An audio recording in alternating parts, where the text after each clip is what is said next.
Boa tarde a todas, todos e todes.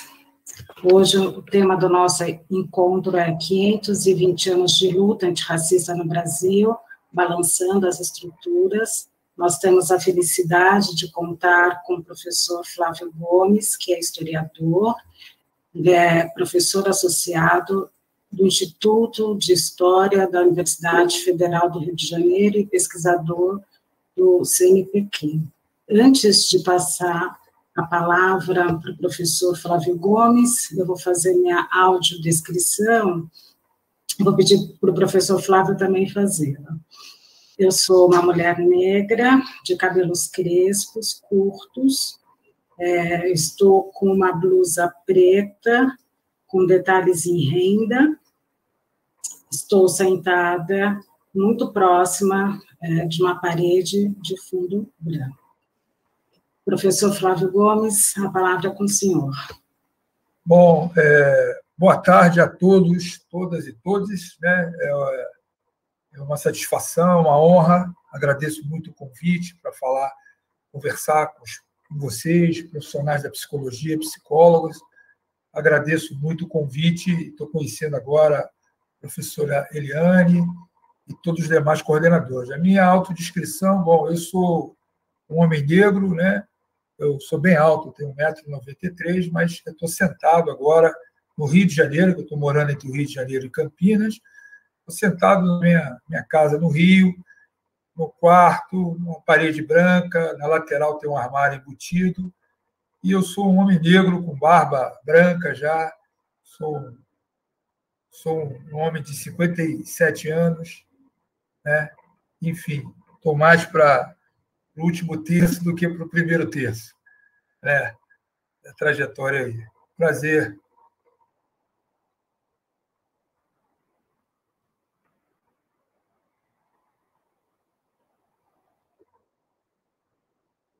Eu continuo, Eliane? Sim, por favor. Marília, acho que você pode tirar essa tela aqui, por favor.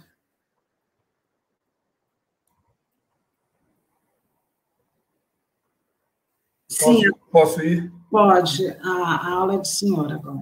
Tá bom. Bom, enfim, eu fiz essa primeira entrada aí para a autodescrição e eu reforço o agradecimento, né?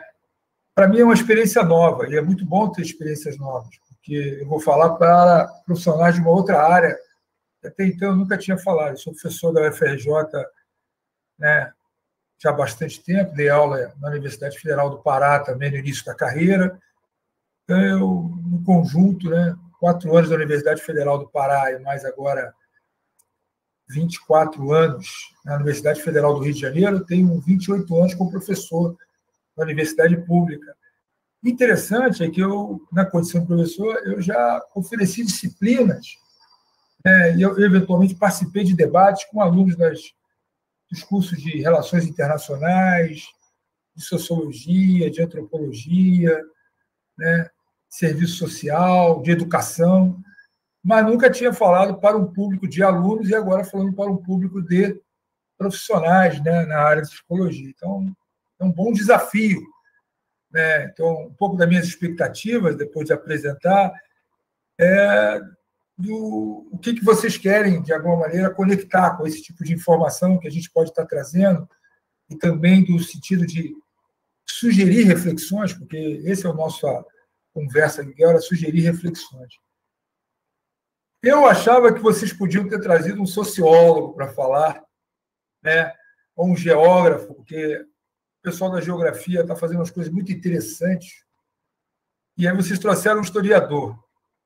Eu começo brincando aqui, o historiador vai falar sempre de um passado, né? E às vezes um passado tão distante de nós, tão remoto, né?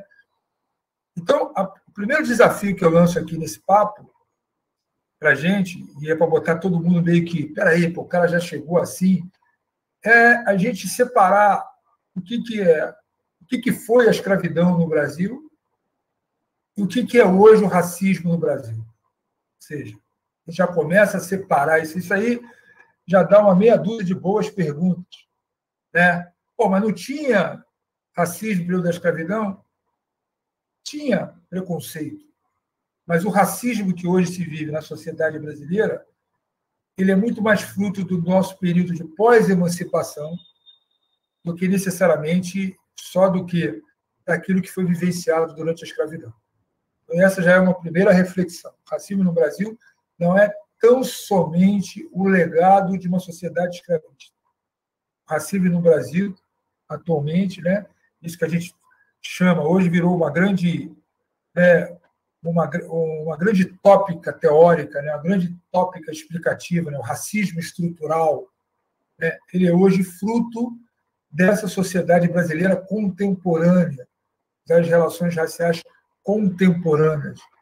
Ele não tem uma explicação, pode ser fácil uma explicação de um passado da escravidão. Tá? Então, já fica...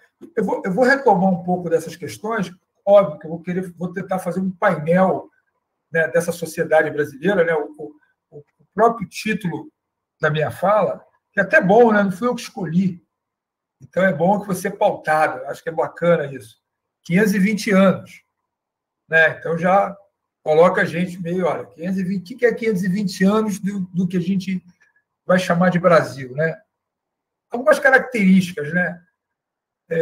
Bom, o Brasil vive, né, mais de 380 anos com escravidão desses 520 anos. Nós estamos agora exatamente há 133 anos, né, do fim da escravidão no Brasil, 1888. E é interessante porque os intelectuais, logo 10 anos depois, uma década depois, até menos de uma década depois da abolição, em 1888, eles já refletiam a experiência da escravidão como algo muito, muito, muito distante de nós. A escravidão já era coisa... Isso já menos de uma década depois de 88. Ou seja, ainda no século XIX. A ideia da escravidão era uma coisa... Não, a escravidão, aquilo que aconteceu muito distante de nós. E é legal chamar a atenção de que, mesmo considerando hoje 133 anos a não existência mais da escravidão, uma outra data importante agora. Estamos em 2021, 150 anos da lei do ventre livre. O que significava isso? Depois de 1871, está fazendo exatamente 150 anos, ninguém mais poderia nascer escravizado no Brasil. A escravidão, via de regra, ela se reproduz, ou se reproduziu nas sociedades escravistas, com duas dimensões. Uma dimensão exógena e uma dimensão endógena. Exógena, a compra de africanos, né, escravizados. Então, inclusive, a literatura hoje está usando menos, ou quase nunca, a palavra escravo, e sim a palavra escravizado.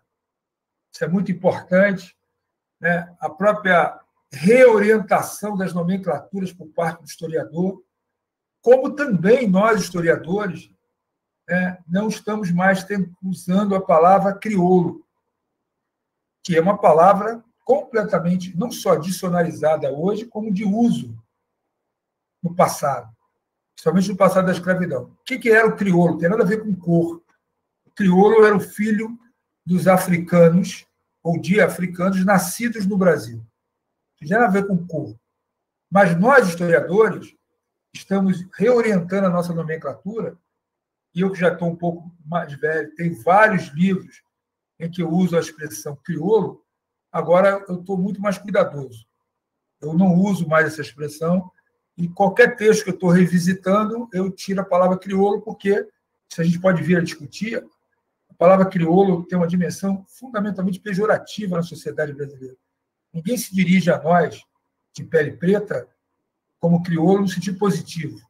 A palavra crioulo é sempre associada a coisas negativas. Então, é interessante porque, para o século XIX, para o período da escravidão, crioulo era tão somente o escravizado que nascia no Brasil. Não tinha nada a ver com pele mais escura, pele mais clara. Mas o fato é que a escravidão se reproduz exogenamente pela compra dos africanos e endogenamente. Enquanto houvesse mulheres escravizadas, os seus filhos, posto que filhos de mulheres escravizadas, nasceriam também na condição de escravos. Foi a partir de 1871, com a Lei do Ventre Livre, que cessa isso, embora nós pudéssemos ter uma situação, no mínimo, paradoxal. Eu gosto de usar essa situação de simulação. Você poderia ter uma mulher que teve um filho em 1870, com 20 anos de idade. Em 1888, essa mulher e o filho dela, então, com 18 anos, receberam a liberdade. Ela teve um filho em 1870, com 20 anos, em 88 ela estava com 38 anos. E esse filho que nasceu em 1870, em 1888 estaria com 18 anos. Mas se essa mulher teve um filho depois de setembro de 1871, esse filho nasceu livre, não mais na condição de escravo. Então, essa mulher negra poderia ter sido escravizada até 1888, tendo um filho escravizado e liberto pela lei de 1888 e convivendo com ela um filho que não era escravizado. Porém, isso é importante, viveu numa sociedade cercada de escravidão. Nós poderíamos até perguntar quais teriam sido as experiências pessoais desse homem negro, então, com 17 anos, até 1888, uma sociedade cercada de escravidão. O Brasil tem outras características, não só dessa longevidade da escravidão. O Brasil consome, a palavra é dura, mas é essa mesmo, o Brasil consome quase a metade de todos os africanos que vieram para as Américas. Hoje é um dado que se fala, né? Já se falou em 20 milhões, 25 milhões, 15 milhões de africanos trazidos para as Américas. Tem até uma expressão do Roger Bastide, intelectual francês que atua no Brasil, muita força. Aliás, tem textos sobre psicologia, sobre psiquiatria, né?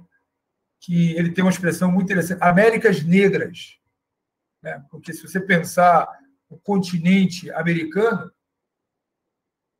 em todo lugar houve escravidão indígena e escravidão africana. Mesmo se você pegar ali um pedacinho onde é hoje o Chile, e mesmo chegando lá em cima, no Canadá, onde já havia gente fugindo dos Estados Unidos, tem uma presença de africanos e de africanos, né, escravizados. Mas hoje o número, né, é de em torno de 11 milhões e 200 mil africanos transportados para as Américas. Chegamos ao número mais próximo da realidade, embora tenha uma discussão sobre os índices de mortalidade durante a travessia. Se fala em índice de mortalidade de até 20%, né, na travessia. Mas se chegou a esse número, né, de em torno de 11 milhões e 200 mil africanos que vêm para as Américas.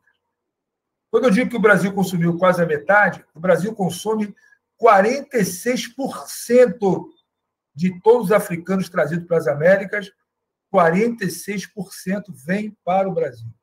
Isso dá um número em torno de 4 milhões e 800 mil africanos entrados no Brasil. Data da entrada dos primeiros africanos aqui já data da década de 20, né? 1520, portanto, 500 anos atrás, exatamente, já tem indicação da presença, embora a formatação econômica ainda tivesse né, provisória. Então, né, e esses africanos vão para todas as áreas do Brasil. Essa também é outra característica. Você pensar comparativamente a escravidão, por exemplo, nos Estados Unidos, há áreas em que não houve escravidão mesmo. Áreas que foram ocupadas em termos coloniais, né, em termos de exploração, sem a utilização de escravizados indígenas e africanos. No caso brasileiro, onde quer que seja, você pode pensar acima de Manaus, lugar chamado Barcelos. Os africanos chegaram ali. Na fronteira com o Amapá, os africanos chegaram ali na condição de escravizados. No chamado Brasil Meridional, os africanos. Então, essa é uma sociedade, né? Tem uma discussão não é só uma sociedade com escravos, é uma sociedade escravista que foi o Brasil. Mas essa escravidão, isso é importante, quando a gente fala de escravidão no Brasil, nós, historiadores, estamos muito atentos a chamar a atenção das diferenças de espaço e tempo dessa escravidão. Por quê? Porque, às vezes, a gente pensa que uma escravidão começa lá no século XVI e é exatamente igual em todos os lugares até o quê? O final dela, que é exatamente no final do século XIX. Não. Então, é uma discussão muito interessante que a gente chama aí, vocês podem colocar mentalmente aspas, ou pode colocar itálico nessas palavras, né? Espaços e tempos. O que significou a escravidão no século XVI? Em quais locais? O que significou a escravidão no século XVII? Aí um detalhe. Houve escravidão indígena no Brasil ao mesmo tempo que a escravidão africana. Aquilo que a gente aprendeu erroneamente, a minha geração aprendeu. Talvez a geração de vocês já tenha aprendido um pouco melhor. Mas há uma imagem muito forte de que há uma escravidão indígena só no início da ocupação brasileira, que imediatamente é o quê? Ela é substituída por uma escravidão negra africana. Inclusive, há imagens que são, inclusive, preconceituosas com relação ao próprio indígena. Os índios não resistiram à escravidão. Os índios não se adaptaram à escravidão. Não. Primeiro que há genocídio mesmo, indígena, com epidemias, com uso de trabalho. Depois tem a resistência indígena. Os índios não só não se adaptaram biologicamente à escravidão. Então, tem uma historiografia que, aliás, no caso brasileiro, precisa ganhar mais força, que mostra a presença. Agora, o que é mais importante para nós? Os índios estavam atuando, trabalhando junto com os africanos. Ou seja, você não tem nem a imagem que primeiro é o índio, depois é o africano, ou algumas imagens que alguns lugares são apenas os índios e outros lugares são o quê? São os africanos. Então, eu até brinco, né? Primeiro que a gente tem uma imagem que só tem índio na Amazônia, né? Que eu digo que é a imagem do Globo Repórter. Quem empurrou o índio para a Amazônia foi o Globo Repórter. Você tem índios você tem índios no sul do Brasil, você tem índios aldeados na proximidade do Rio de Janeiro, onde é hoje Brasília, né? Vocês estão, né? O evento, até onde eu sei, está sendo, né, transmitido a partir de Brasília, né? Isso é o conselho, onde fica o conselho, quer dizer, é uma área de ocupação. Você tem a presença indígena e essa presença africana ao lado da presença indígena. A escravidão indígena só termina no Brasil em 1755. Olha, em 1755, nós já estamos com praticamente o quê? Quase 200 anos de ocupação colonial e com trabalho compulsório, trabalho forçado. Então, a gente tem o século XVI todo. Tudo bem que essa ocupação, como eu disse, começa mais em 1520. Né? O século XVII todo e a primeira metade do século XVIII. São mais de 200 anos com escravidão indígena e africana nas mesmas regiões. Isso vai ser muito importante, que mais adiante eu vou chamar a atenção para vocês, como também imigrantes europeus e descendentes de escravizados atuam na mesma área. Assim como não tem uma área só com indígena, com africano, nunca houve no Brasil essa área só com a presença do imigrante europeu, branco, alemão, suíço, espanhol. Sabe essa imagem? Não. Ali também tem a presença, o quê? A presença negra, a presença dos africanos. Então, essa a experiência de escravidão que vai tendo forma de ocupação diferenciada, né? Não só obedecendo às áreas que estão vinculadas ao mercado externo, né? Como áreas produtoras de açúcar, fundamentalmente no século XVI e XVII, mas também áreas de produção para o mercado interno. Né? E aí o Brasil tem uma outra característica muito interessante. Né? O Brasil constitui as maiores cidades escravistas africanas do Atlântico. Onde houve a escravidão foi predominantemente rural. Onde houve a escravidão foi predominantemente rural. Ainda assim, no caso brasileiro, você tem cidades escravistas com muita força. E aí pode parecer óbvio, não. Se a sociedade é escravista, Flávio Gomes, e você tem cidade, as cidades são escravistas. Não necessariamente. Você pode ter uma cidade como Olinda, no século XVI, em Pernambuco, que é uma cidade, mas ela não é uma cidade escravista. Embora o seu entorno, a sociedade pernambucana do século XVII, né, fosse escravista. Você tem cidades mineiras, que a gente sempre ouve falar, alguns de nós já visitamos, como Ouro Preto, Sabará. Eram cidades em que havia escravidão em torno da mineração muito forte, mas elas não eram cidades escravistas.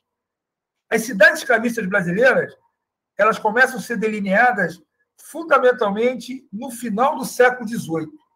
Salvador vai ser a maior cidade escravista do Brasil e logo é substituída pelo Rio de Janeiro. O Rio de Janeiro é a maior cidade africana do Atlântico. Vou repetir, porque, peraí, cara, eu não entendi isso. Vou repetir. O Rio de Janeiro vai ser a maior cidade africana do Atlântico. Veja que eu não falei em escravidão. Veja que eu não falei em escravidão. Porque no Rio de Janeiro do século XIX vai ter uma grande concentração de quê? Uma grande concentração de africanos nas áreas urbanas, né? Ou na área urbana do Rio de Janeiro. Se você pensar o litoral africano, vamos pensar Luanda, vamos pensar Badagry, que é Lagos, alguns portos, os africanos não estavam no litoral. Os africanos estavam no interior do continente africano. Então, eles saem do continente africano, né? Então, que são comercializados também, não é só, também com a atividade comercial de algumas elites africanas, que participam do tráfico de africanos também, elas participam também, e esses africanos são trazidos para o litoral africano e vêm para as Américas, no caso brasileiro, e também ocupam as cidades. Isso vai dar alguns elementos importantes. Eu só vou dar uma palhinha aqui para sugerir a vocês onde eu quero chegar com isso, ou onde eu posso chegar com isso. Só para vocês terem uma ideia, eu poderia estar falando aqui para um público de arquitetos, mas o quarto de empregada é uma criação brasileira. Anotem isso aí. Anotem e me perguntem, Flávio, você está falando de cidade. Daqui a pouco você saiu, deu um salto no tempo e falou que o quarto de empregada é uma criação brasileira. Bom, aí eu vou precisar que você lembre um pouco desses argumentos que eu estou aqui, o quê? Construindo da montagem dessa sociedade escravista ao longo do tempo no Brasil, mas não adianta a gente ficar dando pulo. O que é o pulo? Eu pulo logo do século XVI, caio 2 séculos depois do XVIII na mineração, dou um pulinho, daqui a pouco estou no século XIX e está acabando a escravidão. Por isso que é importante a gente ver exatamente como se constitui a escravidão em diferentes espaços, até para mostrar também como se constitui o quê? As elites. Como se constitui o que nós chamamos, do ponto de vista da história, e claro que vocês têm outras nomenclaturas, essas sociabilidades. Essas sociabilidades. Tem uma galera colocando algumas coisas aqui no chat, eu não estou lendo, porque eu estou preocupado em desenvolver o meu argumento. Então, significa, eu queria que vocês guardassem essas questões para me fazer pessoalmente, porque se eu paro para ler elas, eu perco um pouco desse argumento que eu quero trazer. Já passei o olho aqui, estou vendo coisas que estão muito distantes da coisa que eu estou fazendo aqui. Ori, Tambor de Minas, Maranhão, tudo isso eu posso falar. Tudo isso eu posso falar e posso falar com razoável conhecimento. Mas eu preciso um pouco montar o meu argumento aqui, né? Vender meu peixe, né? Sou carioca, né? Então eu uso minha gíria, vender meu peixe aqui, para depois eu, de alguma maneira, puxar a brasa para a sardinha de outros peixes que podem estar colocados ali no espeto. Tá? Então, é importante, imediatamente, entender como esses espaços com escravidão indígena e africana, se constituem em diversos lugares do Brasil, inclusive urbano, padrões de consumo, né, de sociabilidade, como eu estava dizendo, se constituem com essa montagem da sociedade escravista. Hoje, a gente está muito preocupado em entender, né, para quando a gente fala de, né, racismo, fala de negritude, fala das experiências da população negra, a gente está muito preocupado também em chamar a atenção para essa dimensão africana da montagem da sociedade escravista no Brasil. E aí a gente tem que ter um certo cuidado para não ler a África como um lugar. A África tem aparecido nos livros didáticos, a África tem aparecido no noticiário como um lugar, né? O lugar do africano, o lugar do negro. A África é um continente. E mesmo no passado, haviam sociedades, nós, historiadores, antropólogos, usamos a nomenclatura sociedades e microsociedades para falar das várias formatações sociais que havia no continente africano. Olha a preocupação que havia na África. Não, no continente africano. Né? A gente não fala na Europa, a gente fala na Inglaterra, a gente fala na França, a gente fala da Holanda, a gente fala aí na África. Então, havia ali várias sociedades e microsociedades com vários arranjos que, de alguma maneira, estão mantendo o comércio com o que a gente chama europeu, que também é uma identidade forjada, né, de vários lugares, relações comerciais, entre as quais o que aparece também o que? O tráfico de escravos e o comércio de homens e mulheres. Né? Tem toda uma discussão, né, que a gente coloca uma dimensão do que seria hoje a África Central, que o tipo de captura desse africano é um pouco diferente do que é o africano capturado na África Ocidental, em partes diferentes da África Ocidental e partes também diferentes da África Oriental. Aí a gente fala assim, pô, África Central, Oriental, Ocidental. Aí alguém fala assim, dá um exemplo de país. Eu vou dar, mas é um perigo. Qual é o perigo? O perigo é o anacronismo.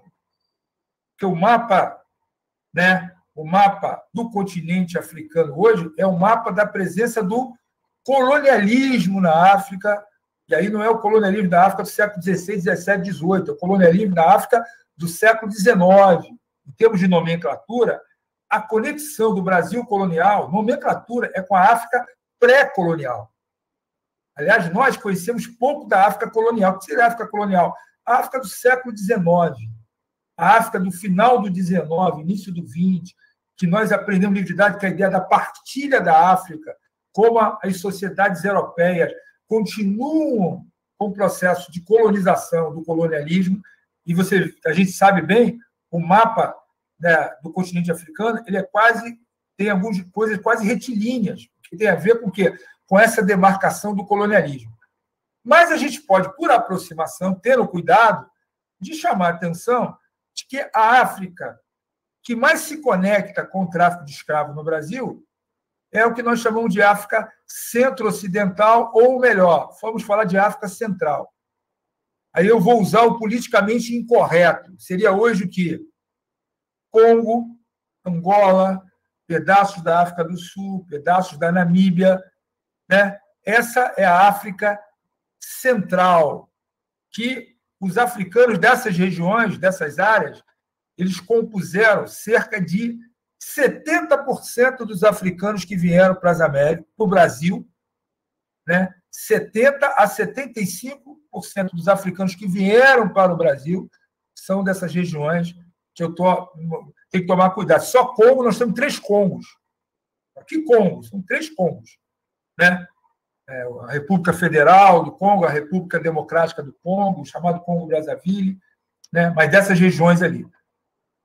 A África Ocidental, que tem um certo glamour na dimensão cultural apresentada no Brasil, via Salvador, via as religiosidades de matrizes africanas como o candomblé, ela está nas regiões hoje o quê? Nigéria, Senegal, Benin, Togo, Costa do Marfim. Tá? Esses africanos, pasmem, da África Ocidental, por mais que a gente tenha uma representação cultural deles, muito forte na sociedade brasileira, né? Quando a gente fala de cultura africana, vem logo esses aspectos culturais, essa simbologia. Esses africanos compuseram cerca de 10% dos africanos que vieram para o Brasil. É até interessante que o Brasil, a gente vai falar de racismo aqui, o Brasil é o segundo maior país de população negra do mundo. Só tem um país que tem mais negros no Brasil, é a Nigéria. Nós somos hoje, né, em torno de 215 milhões de brasileiros, e a população brasileira o último censo nosso sugere, né, na junção de pardos e pretos, que nós alcançamos 54% de quê? De pardos e pretos. Isso faz com que o Brasil seja o país que tem a segunda maior população negra, leia-se, pardos e pretos, do mundo. Mesmo o caso norte-americano, que a gente pode falar aqui, os Estados Unidos tem 350 milhões de habitantes. Muito mais que nós. Os Estados Unidos tem 350 milhões de habitantes. A população negra nos Estados Unidos variou, mas hoje ela está em torno de 12%. Então, tem bastante. Isso aí daria 40 milhões, um pouco mais do que de afro-americanos. Mas não são o quê? Os mais de 100 milhões de brasileiros pardos e pretas, segundo as nomenclaturas do centro. Vamos chegar lá, inclusive, como aparecem essas nomenclaturas, tá? A gente tem que fazer um longo movimento histórico aqui, tá? Então, é interessante, voltando um pouco o meu movimento aqui, repensar essas experiências de montagem de cenários de tempo escravo com essas sociedades e micro-sociedades africanas. Nós somos diversos mesmo, embora a gente possa usar e vá usar a identidade afro-brasileira, afrodescendente, a experiência africana no Brasil, ela também é diversa. Ela é diversa como a experiência diaspórica de lugares diferentes, ela é diversa pela experiência de legado cultural, étnico, desses lugares de onde saíram essas populações na condição de escravizados. Então, isso é muito importante chamar a atenção para esse aspecto. Tá? Desses 4,8 milhões de africanos escravizados no Brasil, um número substantivo entra exatamente o quê? Depois do tráfico ilegal. Né? Começa a discutir no início do século XIX, ainda entre quê? Portugal e Inglaterra, não havia ainda a dimensão de Brasil independente, vão completar 200 anos desse Brasil independente, 1822, começa um debate, né, para acabar com o tráfico, e aí finalmente vem uma lei de 1831, que não é cumprida essa lei. Então, depois de 1831, ainda assim continuaram entrando africanos ilegalmente no Brasil. Há indicações que entraram ilegalmente no Brasil, cerca de 300 mil africanos entraram ilegalmente, ou seja, depois de 1831.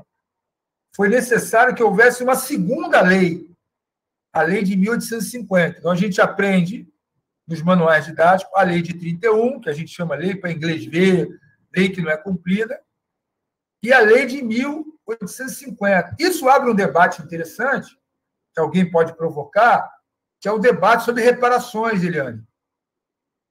Debate sobre reparações. E aí nós teríamos que considerar que parte da população africana que entra no Brasil no século XIX, ela entra ilegalmente. Com o quê? Com a total conivência da sociedade brasileira. Aí não significa pensar essa sociedade brasileira no sentido mais amplo. A gente poderia dar exemplos anacrônicos, como, infelizmente, a sociedade brasileira é conivente com o quê? Com o feminicídio. A sociedade brasileira é conivente com agressão à criança. A princípio, ninguém gosta de se meter. Não vou me meter porque é filho dele. Não vou me meter porque é esposa dele ou é marido dela. São crimes. Agressão a crianças, agressão a mulheres, feminicídio. Mas tem, de alguma maneira, essa espécie de conivência da sociedade